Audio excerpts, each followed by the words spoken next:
Hello to my beautiful friends, and welcome back to Skyrim Stories. Today we begin on the social history of Cyrodiil. And yes, the University of Gwylym Press. Historians often portray the human settlement of Tamriel as a straightforward process of military expansion of the Nords of Skyrim. In fact, human settlers occupied nearly every corner of Tamriel before Skyrim was even founded. These so-called Nedic people included the Proto-Cyrodiilians, the ancestors of the Brentons, the Aboriginals of Hammerfell, and perhaps a now vanished human population of Morrowind. Strictly speaking, the Nords are simply another of these Nedic peoples, and the only one that failed to find a method of peaceful accommodation with the elves who already occupied Tamriel. Scramor was certainly not the first human settler in Tamriel. In fact, in fleeing civil war in Atmora, as the Song of Return states, Scramor was following a long tradition of migration from Atmora. Tamriel had served as a safety valve for Atmora for centuries before Scramor's arrival. Malcontents, dissidents, rebels, and landless younger sons all made the difficult crossing from Atmora to the new world of Tamriel. New archaeological excavations date the earliest human settlements in Hammerfell, High Rock, and Cyrodiil at ME 800 to 1,000 centuries earlier than Scramor, even assuming that the 12 Nord kings prior to Harald were actually historical figures. The Nedic peoples were a minority in the land of elves, and had no choice but to live peacefully with the elder race.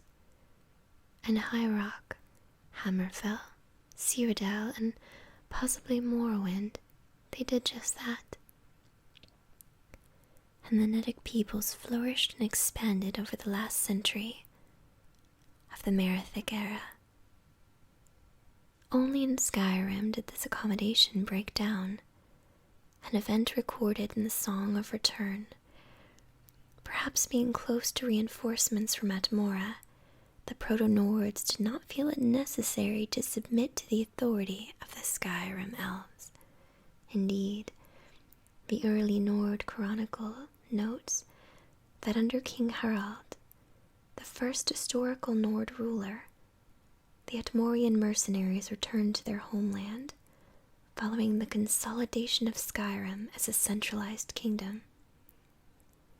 Whatever the case, the pattern was set. In Skyrim, expansion would proceed militarily, with human settlement following the frontier of conquest, and the line between human territory and elven territory was relatively clear. But beyond this zone of conflict, the other Nedic peoples continued to merge with their elven neighbors. When the Nord armies of the First Empire finally entered High Rock and Cyrodiil, they found Brentons and Proto-Cyrodiils already living there among the elves. Indeed, the Nords found it difficult to distinguish between elf and Breton.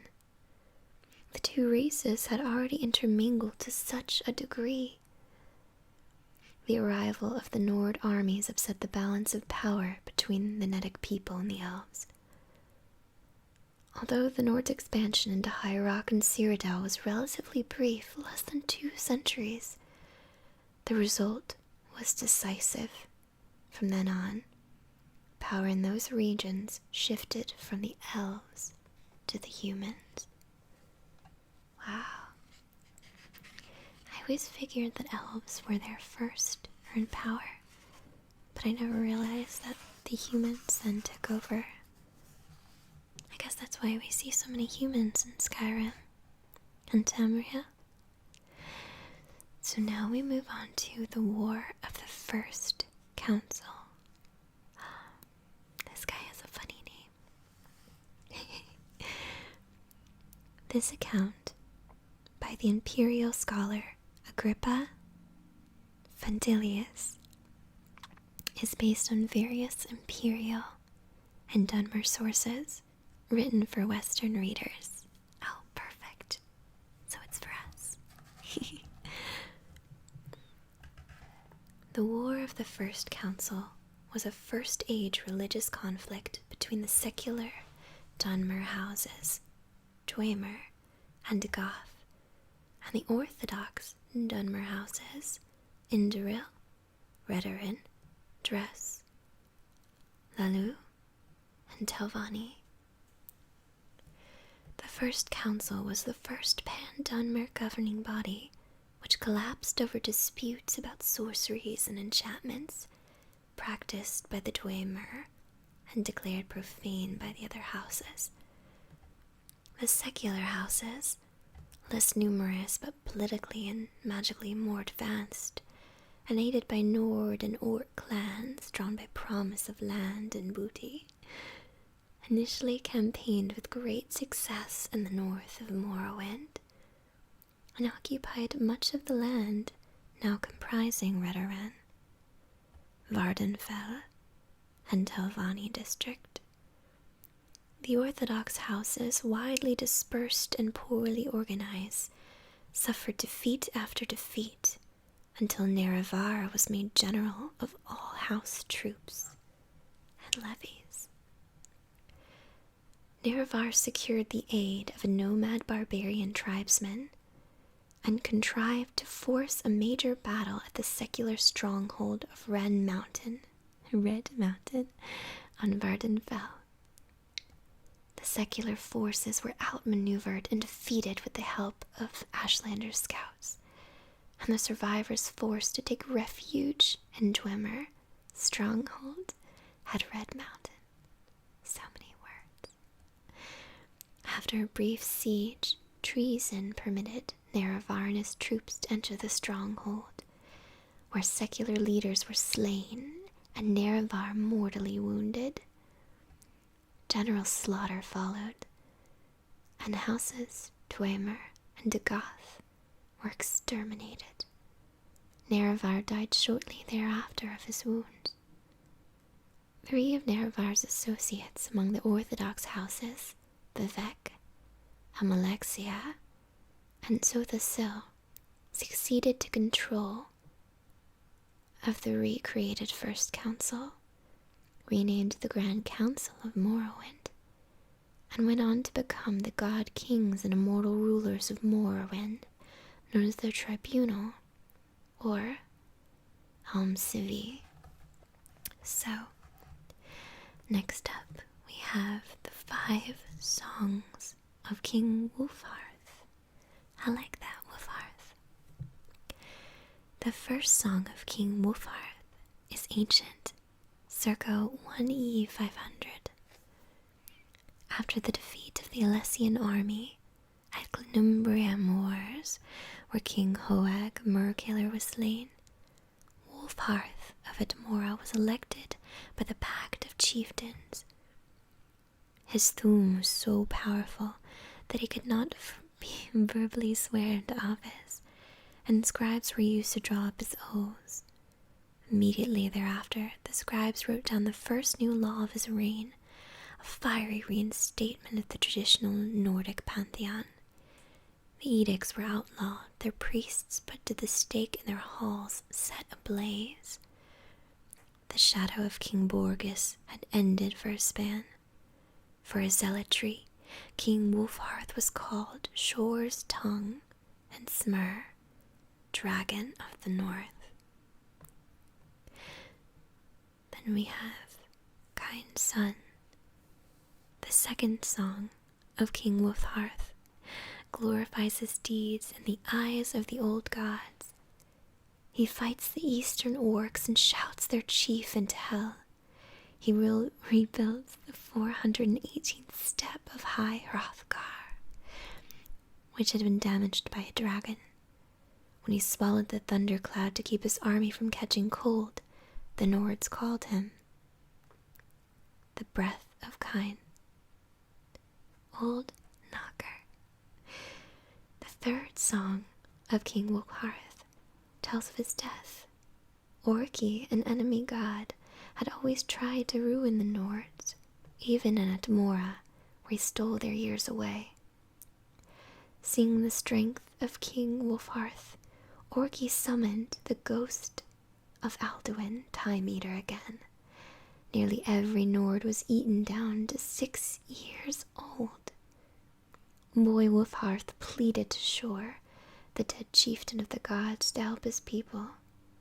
Shor's own ghost then fought the Time Eater on the spirit plane, as he did at the beginning of time, and he won, and Orki's folk, the orcs, were ruined. As boy Wulfharth watched the battle in the sky, he learned a new thum. What happens when you shake the dragon just so? He used this new magic to change his people back to normal. And his haste to save so many, though, he shook too many years out of himself. He grew older than the greybeards and died. The flames of his pyre were said to have reached the hearth of Kine himself. Kine itself.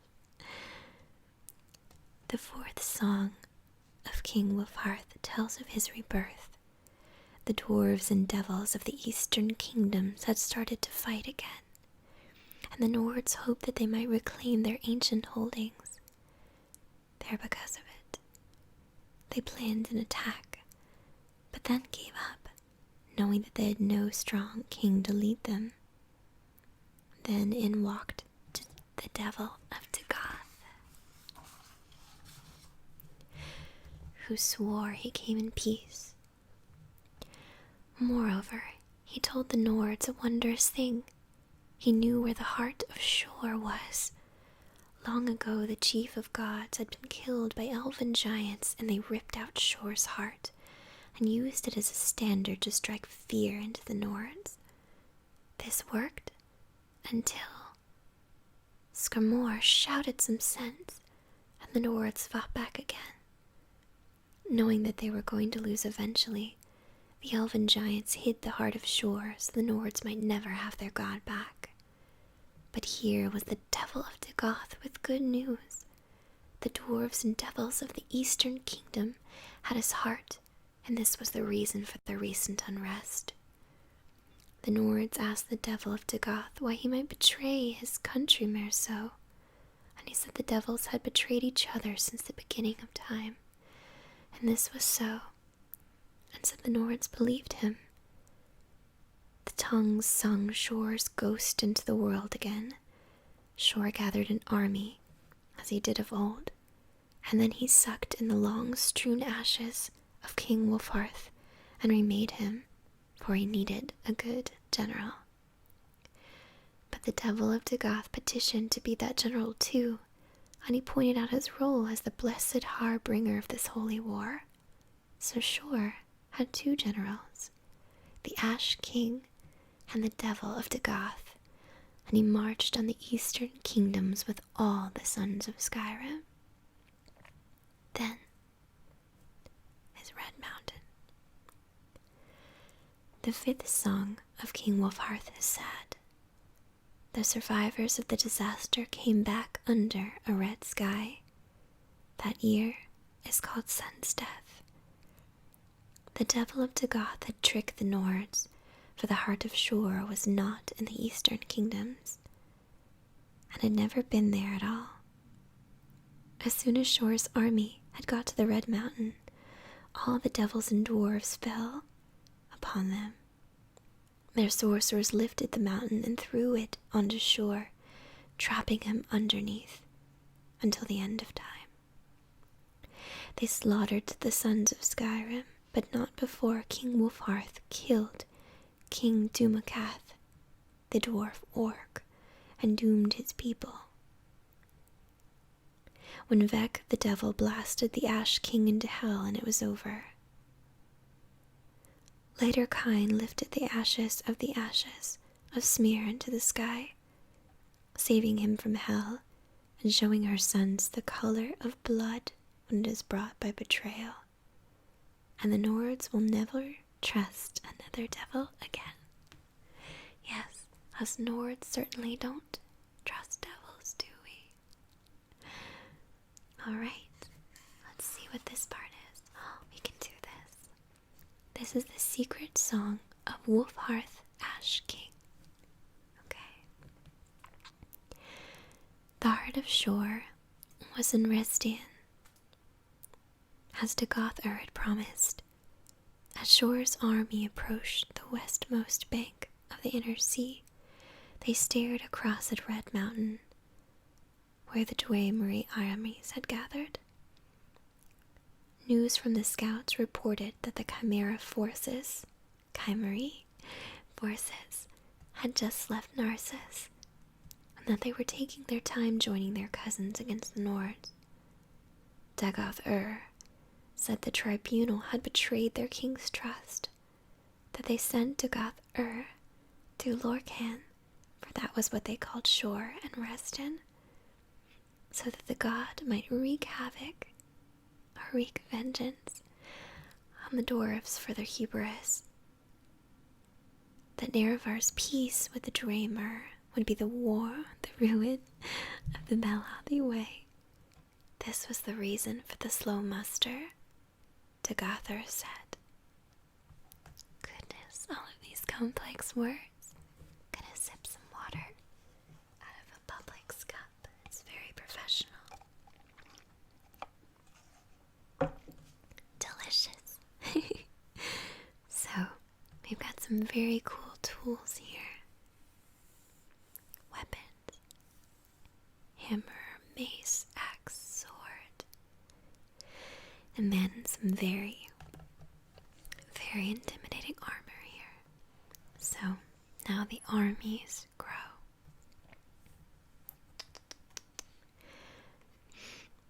And Lorcan, for that was what they called Shore and Reston, said, I do not wreak vengeance on the dwarves for the reasons that the tribunal might believe I do. Nevertheless, it is true that they will die by my hand, and any whoever should side with them. This Nerevar is the son of Bothia, one of the strongest Padomakes. He is a hero to his people, despite his tribunal, and he shall muster enough that this battle will be harder going still. We will need more than what we have, and so Dagoth who one of the dwarves as dead as their tribunal did, went to Kogoran and summoned his house, Chapthal, his Nyx hounds, his wizards, archers, his stolen men of brass, and the Ash King. Wulfharth, Hoarismer, went and made peace with the orcs in spite of his Nordic blood. And they brought many warriors, but no wizards at all. Many Nords could not bring themselves to ally with their traditional enemies, even in the face of Red Mountain. They were close to desertion. Then Wulfharth said, Don't you see where you really are? Don't you know who Shore really is? Don't you know what this war is? And they looked from the king to the god to the devils and the orcs, and some knew, really knew, and they were the ones that stayed. Nerevar carried Keening, a dagger made of the sound of shadow to the moons, His champions were Dumak Dwarf King, who carried a hammer of divine mass, Alandro Sol, who was the immortal son of Azura and wore the wraith mail, they met Lorcan at the Battle of Red Mountain. Lorcan had his heart again, but he had been from it, and he needed time. Wulfharth met Sol, but could not strike him, and he fell from grievous wounds, but not before shouting Sol blind. Dagoth met Dumac and slew him, but not before Sunder struck his lord's heart. Nerevar turned away from Lorcan and struck down Dagoth in rage, but he took a mortal wound from Lorcan in turn. But Nerevar feigned the attack that was coming early, and so struck Lorcan with surprise on his side.